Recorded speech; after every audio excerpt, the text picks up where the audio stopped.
And now, from the Break a Hacker's Heart newsroom and the team that brought you Break a Hacker's Heart, comes a special Living Off the Land edition with all the latest cyber news that's legal to say out loud.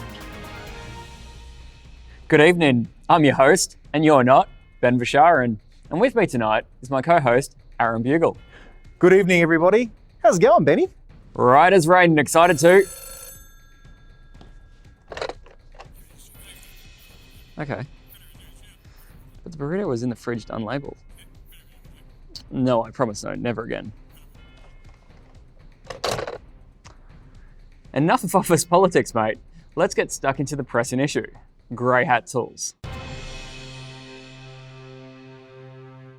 Tonight, our special report looks at grey hat tools, so called because of the old westerns, where baddies had black hats and goodies wore white hats. Grey hats suggest something in between. Aaron? You're spot on, Ben. Actually, I'm a bit of a John Wayne fan myself. For me, Clint Eastwood any day of the week. As I was saying, many of the tools we use for educational purposes or security assessment are being actively used within cyber attacks carried out by cyber criminals. Often, these grey hat tools are software kits used by penetration testers and red teamers designed to simulate a cyber attack. That tricky area in between understanding a threat and actively using it to exploit a system. It's a grey area where ethical hackers are using them for penetration testing, actively looking for vulnerabilities within an environment, and getting paid to do it. Oh, I wouldn't call it a grey area. These tools are freely available and shared for the greater good. There are perfectly legitimate uses for these tools and industries and professionals dedicated to simulating threats. Their purpose, like John Wayne's, is noble, acting out the tools, tactics and procedures to ensure that organisations are safe. As Clint Eastwood knows, the issue that people being people, there are always bad eggs. You going with the bad eggs? Couldn't you say malintent? Here we go with Mel again. People are misusing the tools. There will always be those that choose to break and abuse the rules. This is no different. Same in the Wild West as it is today. Most of the tools used by cyber criminals have been written for purposes that are legitimate, and that's the problem. It's understandable. You set a soft limit on boundaries, and there will always be people who choose to push that limit and work outside the area they're supposed to. You mean the way Clint Eastwood takes the law into his own hands? Someone has to stand up for the little guy.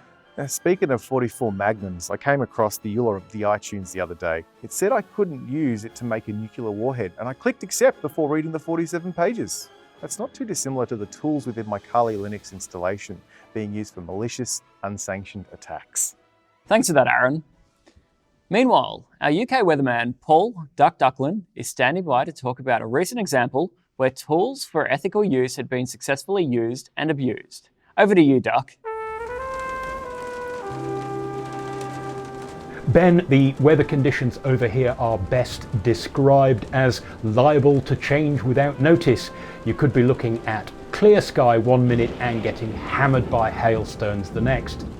In fact, in this latest attack, the cyber crooks either stuck to software and services that were already installed, or they brought their own system tools that any sysadmin would recognize and probably already uses themselves.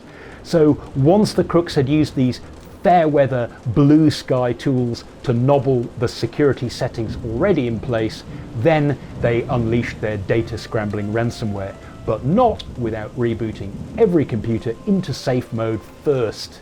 Now, safe mode may be a built-in fantastic troubleshooting tool, but it does restart your computer in a stripped down and unprotected mode that, perhaps ironically considering the name, is not at all safe against ransomware. So whether you call this sort of behavior living off the land or simply fitting in with the locals, it is an urgent reminder not to get complacent about dangerous weather conditions just because the sun's shining right now. Back to you, Ben. Whoa, great example, Duck. Cobalt Strike requires vetting and approval to purchase. It employs heavy obfuscation techniques to avoid detection, and as such, they're very careful who they sell it to. Yet, cyber criminals are managing to purchase or pirate Cobalt Strike and power their attack using the popular threat simulation and red teaming tool. This is alarming. As alarming as Clint Eastwood in that scene when he said, "Make my day, punk." And John Wayne never fired a shot in anger? Focus, Ben.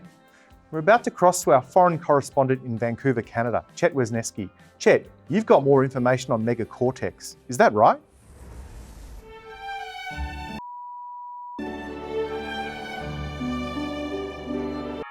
Aaron, I don't know if you swallowed the red pill or the blue pill, but here in Canada, as well as in the US and Europe, Megacortex malware is hitting organizations where it hurts. Its name is a corrupted version of the Matrix movie's Faceless Corporation, where Neo works.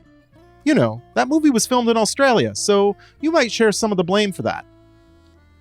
Megacortex seems to use a red team attack tool script to invoke a Meterpreter reverse shell in their victim's network.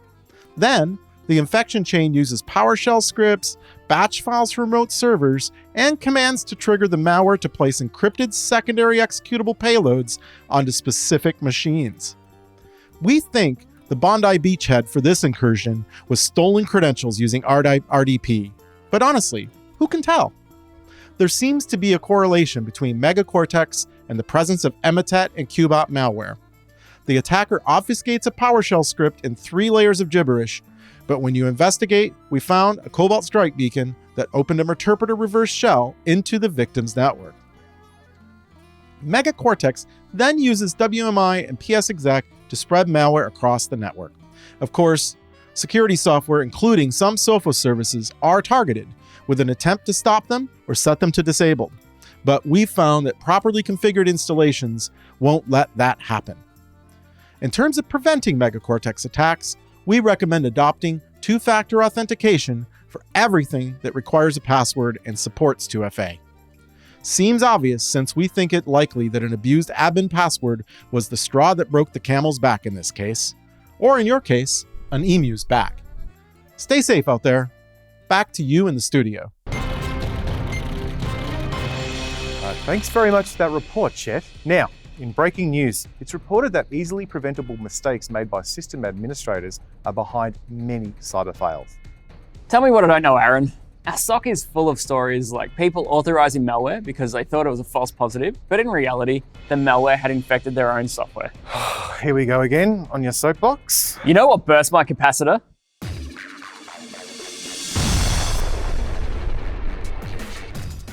People that we ask to move off Enterprise Console, but choose not to do it.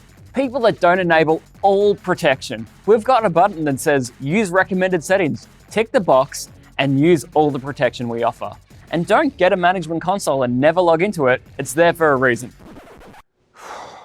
Glad you haven't truly blown a gasket today, Benny. I'll give it time. Now, speaking of time, it's time for our deep dive.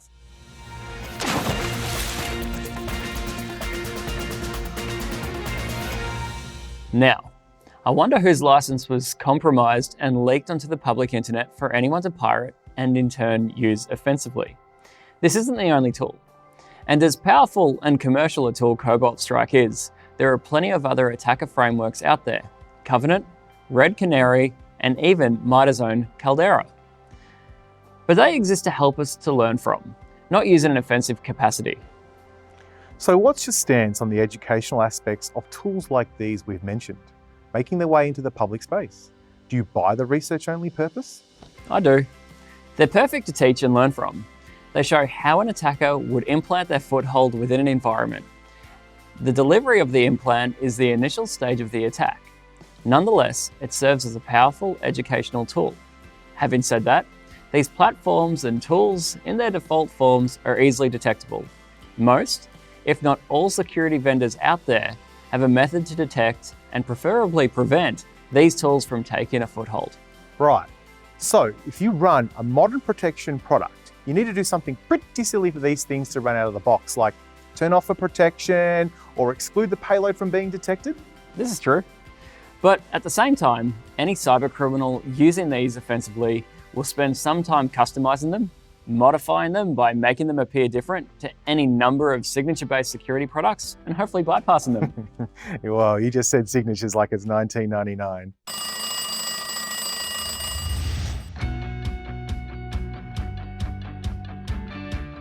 Okay, that's all we have time for tonight.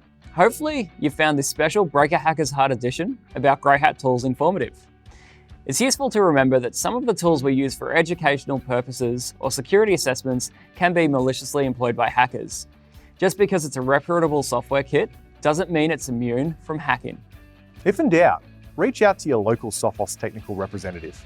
That's all from me tonight in the Breaker Hackers Heart newsroom. And that's it from me. Thanks to Ben, Chet, and Paul. For more information or to follow up on our stories, head on over to sophos.com. We'll see you next time in the Sophos newsroom. Good night, everybody.